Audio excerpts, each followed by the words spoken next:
Anytime a filmmaker bursts on the scene with a hot directorial debut, critics, audiences, anyone that likes the film is immediately salivating to see what that person's going to do next. And sometimes the next work they do measures up, and sometimes it doesn't. So, in the case of Ari Aster, whose new film Midsommar just dropped, does it measure up to Hereditary? Is it as good? Is it better? Is it worse? We're going to find out. I don't know why you invited us. That's why you look so guilty right now, because you know. We only do this every 90 years.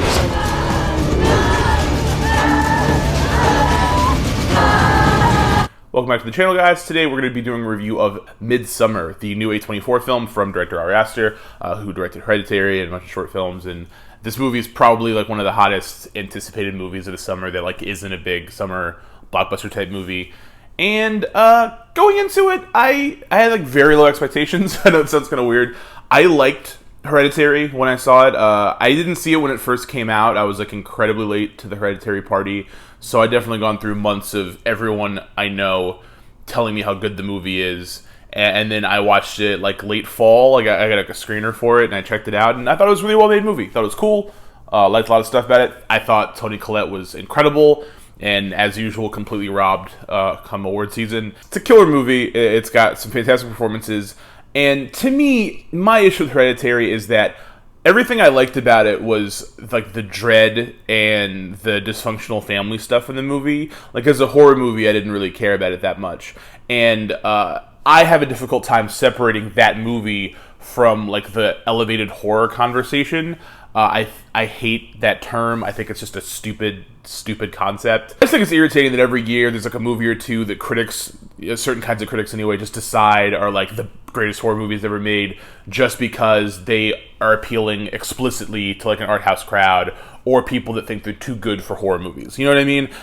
It's not like we've ever been through a period where like there just weren't good horror movies coming out. Like it's a genre that has always had gems, like always, regardless of whether or not they were booming financially or culturally, I guess.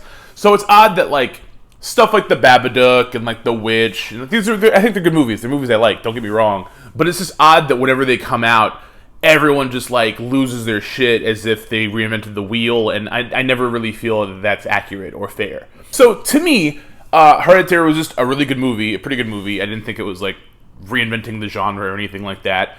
And I wanted to see what the guy would do next, but I wasn't like dying for it, you know? Which is probably good because I was able to go into Midsommar this past week. I went to a screening of it, and I was able to not go in with like high expectations and like, you know, salivating for this new movie. I could just see it and then experience it. And that was a nice, pleasant change of pace. Spoiler alert, I think Midsommar is a pretty damn good movie, too. I think it's just as good as Hereditary, if not slightly better in certain ways, but slightly worse in others. I think it's a cool movie to release like 4th of July week, just because it's not something that I think under usual circumstances would be like a movie people would be clamoring to see. But it's really smart counter-programming, and I hope it does well. So going into Midsommar, I went in fully, totally 100% blind. I didn't even watch the trailer. I'd seen the poster, and I'd seen a couple of Instagram ads. That was it. I wasn't doing this on purpose, like, oh, I don't want any spoilers. It's just, that's just how I happened to engage with this particular movie. And I think I enjoyed it that way. I'm not sure. I will have some mild spoilers in this video, so if you are trying to avoid those, I'll put tags in the description of like where the spoilers are and stuff. I'm not going to get like deep into analyzing every element of the movie, so if you haven't seen it yet, you're still safe to watch at least parts of this video, and if you have, then that's fine. Midsommar is about the relationship between two characters, Danny and Christian. Danny is played by Florence Pugh, who is just like killing it this year. She was amazing in Fight With My Family, the Page movie that WWE produced with The Rock. I reviewed it earlier in the year. And Christian is Jack Rayner, who's like an actor that I keep seeing and stuff, but like I've just never cared about, and this didn't really change that for me. But he fits like the role in the movie. Danny and Christian have been in a relationship for probably too long, and they should probably break up. They do not belong together in any way, shape, or form. And when we meet them, like, it's just apparent. That's just so clear to any audience member who's ever been alive. And sort of a big tragic thing happens to her, like in the opening prologue of the film, and that precludes them from breaking up. Like, he doesn't want to break up with someone that just had this horrible thing happen to her, so they just stick together. And then, of course, like several months pass, and Christian and his friends are planning this big trip to Sweden because they're all like anthropology students, and they're gonna go witness like a midsummer festival with one of their friends who comes from this like rare village and stuff, and like he wants to show his outside people what their culture is like. It's gonna be this fun thing. Some of the guys are going for academic reasons, some guys are just going for fun, and then Will Poulter plays like the shithead friend in the group, like the comic relief guy, and he's just going like, you know, get pussy, I guess. And then the dude that plays Sheedy on The Good Place, I forget his name right now, but he is in this as well, basically playing Sheedy, but slightly different, but it's like kind of the same character. And you know, Christian ends up passive aggressively inviting his girlfriend to go on the trip. He doesn't even want her to go, but she goes, and they all go together. And you know, classic horror movie fashion, it's just a bunch of like, you know, young people going on like a trip, and the trip goes bad. Like, that's the gist. That's all you really need to know about the movie. Like, going any further for some people will be heavily spoiler territory, so I'll probably just, you know, avoid it because it's kind of pointless. It's stuff you should experience first. But it's such a like regular ass movie concept that I was actually really pleasantly surprised, because I think Hereditary very much is like a movie about like fucked up grief and trauma and like family dynamics, and like first, and then outside that there's this shell that's like trappings of like a kind of horror movie, like kind of a ghost story, kind of like a, you know, there's all this different stuff to it, and a lot of that stuff is just, you know, echoed from like other kind of better movies. So to me, like the horror elements of that movie never quite resonated, but that foundation of the family stuff is really strong. Midsommar to me is maybe more my speed, because like here it's more about like the relationship drama aspect and like the sort of fucked up stuff about like the way people interact is the bedrock here, but then the horror stuff built around that is more of a piece with like, you know, people are name checking like The Wicker Man and stuff like that. So it's much, to me, those two things kind of fit a little bit better than I feel like the two sides of Hereditary did. So for me here, I was able to really enjoy like all the actual observational stuff about, you know, these people, and then also like the more visceral stuff that comes from the horror side of the film. It just melds better. I feel like one of the comparisons you can make to it, and a lot of people are making this comparison, including probably Jordan Peele himself, is Midsommar is kind of like Jordan Peele's Us, in that it's like a hot newcomer horror filmmaker doing a more ambitious, like larger follow-up to like a pretty universally praised movie. The difference, I think, is that like when you watch Us, right, Us is a little bit funnier at times than like Get Out, like more broadly funny, I think, but the humor in Us doesn't always balance with the horror in Us, and it feels kind of jarring and strange, possibly on purpose, possibly not. And I think Midsommar has a lot more overt humor than the humor that's there in Hereditary. It's way funnier than a lot of comedies I've even seen this year. Like, I laughed so much throughout the movie. But that horror and the comedy play together better because I feel like they're on the same wavelength. Even moments in Midsommar that are like genuinely supposed to be huge shocks or terrifying and stuff, like, are kind of funny. Even when really fucked up, grotesque stuff happens in the movie, it's still pretty funny.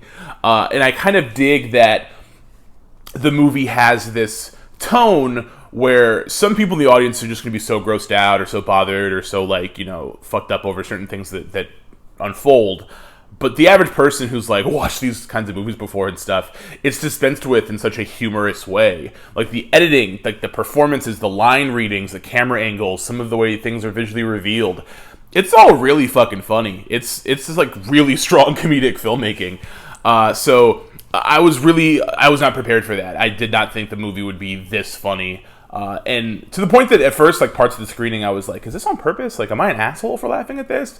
But, like, the more I watched it, I'm like, no, this has to be intentional. And it works, you know? One of the things the movie also does that I enjoy is that it plays on the idea of, like, having so much horror happen, like, in broad daylight, happening in these big, beautiful, like, colorful sequences and stuff where everything's outside and there's just all this pageantry and just fucking a million flower crowns.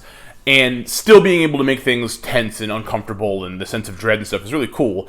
And I think that kind of mirrors the way the comedy is used, right? It's like, not everything has to go bump in the night to be scary, and not everything has to be like hella depressing to tap into what horror is typically exploring. One of the things that I think is really interesting about the film in general is that, again, it's not super subtle. Like, it's not one of those movies that you have to... there's undoubtedly going to be videos that are going to be like Midsommar explained and dissected and shit like that. Like, who cares? Really, I think the bedrock of the movie is just watching these people stay in a relationship that they shouldn't stay in, that's bad for both of them and is miserable, and all the weird elements of the way Danny doesn't fit into Christian's friend group, and all the passive aggression and all the duplicitousness. There's so many things in this group of friends that are so uncomfortable, and like, it's just things that happen in society, the way people interact with each other, the way like people aren't comfortable just saying how they really feel, and the way people will like stomach things and repress certain feelings and they'll come out later. The way these people are interacting, for them, is supposed to be, civilized, essentially. It's like, this is how they live. Like, they lie to each other, and they don't process their real feelings, and they push stuff down, and it sucks, and they're miserable, and they're so unhappy, and it's making it so difficult for this woman to process the grief she's experienced. Like, everyone is not doing good, even if they think they are. Like, they're like kind of fucked up people. And then they start seeing the customs of the Harga, these people in the Swedish village, and they're so, to these outsiders, maybe to regular people, everything that the people do for this festival is like weird and uncomfortable and strange and violent and gross and all this stuff, right? But the people, for the most part, are happy. Like, the people of the village are like healthy, happy people, and like their society functions really well, and it seems like a pretty loving, comfortable place to be, and a beautiful thing to be a part of. There is unpleasantness, there are ugly things that happen to maintain that status quo, but if the end result of some of that ugliness is like all this like joy, if the end product is like joy and happiness and just, motherfuckers are just smiling a lot, these people are just white and happy and they're just running around, then cool, right? Wouldn't it mean that the things that these people are doing to maintain that in some way are less grotesque than the petty bullshit that the outsiders do, and they're just unhappy anyway? That's kind of what I got out of the movie, and, that's like a cool thing to hang a horror film on. I think that some of the actual, like, scares in the movie aren't, like, I wasn't scared very much in the film, like, at all. There's a couple of moments where I jumped a little bit, but it seemed less concerned with, like, actually frightening you, and more with just capturing your attention and kind of like hypnotizing you. Because there's a lot of stuff that happens in the film where, some of the weirder, scarier, grosser elements are like heavily telegraphed in really cute, like, visual ways. There's like a shot where the camera, like, the cinematography in the movie is very good too. Like, the actual camera movements are really fluid and beautiful, and like, for a reason, it's never just like, camera movements for camera movement's sake. It's always for story.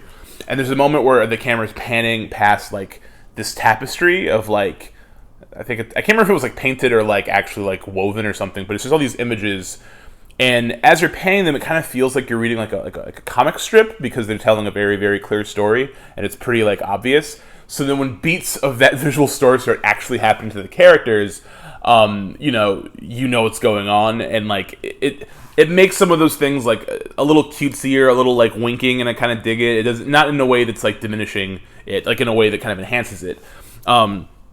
There's tons of moments where like I feel like another director might like have honed in with like big close-ups or like zooms and stuff, but the camera kind of like drifts in and out of scenes, kind of, or like moves back and forth, because it's like a big tapestry, and most sequences have a lot of people and a lot of little things happening at once, and like the camera will like pass something that you're supposed to pay attention to, and it'll pass it a couple of times. Like, do you fucking get this yet? Like, do you understand what's happening?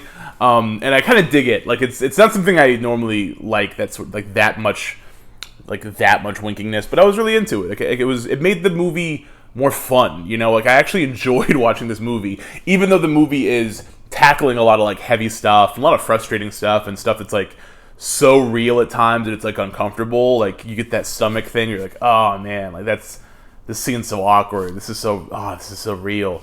But it mixes it in with like genre in a way that's entertaining, you know. I think it's healthy because I think it's cool that so far Ari Aster's films seem to be trying to exercise like really fucked up regular ass human emotions and frustrations through genre in a way that allows people to more communally engage with it, you know. And, like, not everyone would want to sit and watch two movies back to back where one is about like, you know, death and grief, and the other one's about death and grief and also the death of a relationship. Like, if you picture the non-genre versions of those stories, they're both like, you know, hour to 45-minute dramas on like the Sundance Channel, and they're probably just both very quiet and boring and dark and sad. And like, who would want to do that? You're like, oh, I don't really like that kind of movie, right? But, you know, by exploring them through horror, you can actually do more things with it, play with it more, and I think in some cases it'll allow people to engage with those emotions in a way that they wouldn't if they were like confronted with them head on. Like, you're kind of like Trojan horsing them in, and I kind of dig that. I think that's pretty cool. But the one thing I really want to say about Midsommar is that like everything about the movie is just a little bit too long. The movie runs at like 220, like 220 minutes. And for like the first half of the movie, that length works to its favor because you spend so much time with these people and like everything is kind of moving at such a slow pace.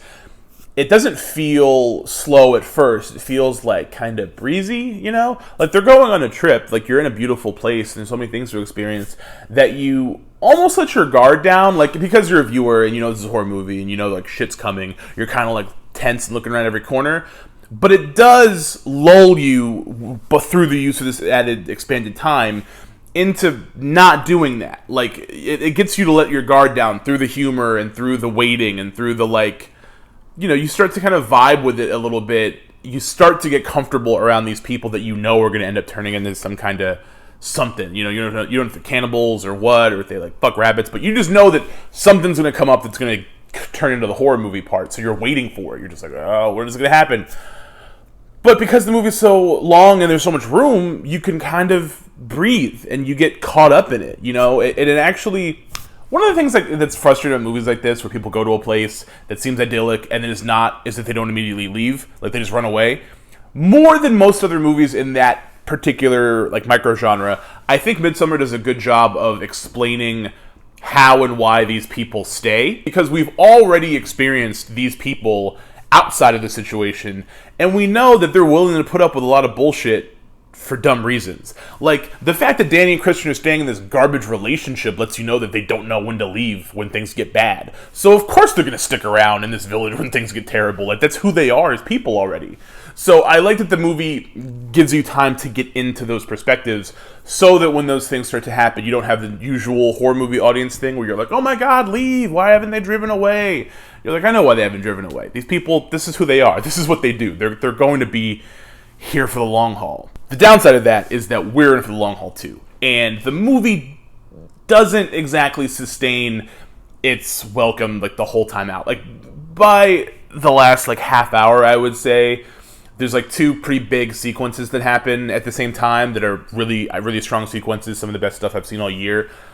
And then when they were over, the movie still wasn't over. There still needed to be more stuff. And at that moment, when those sequences were over, there's one exact moment where I was like, fuck it. If the director credit shows up on screen now, I'm good.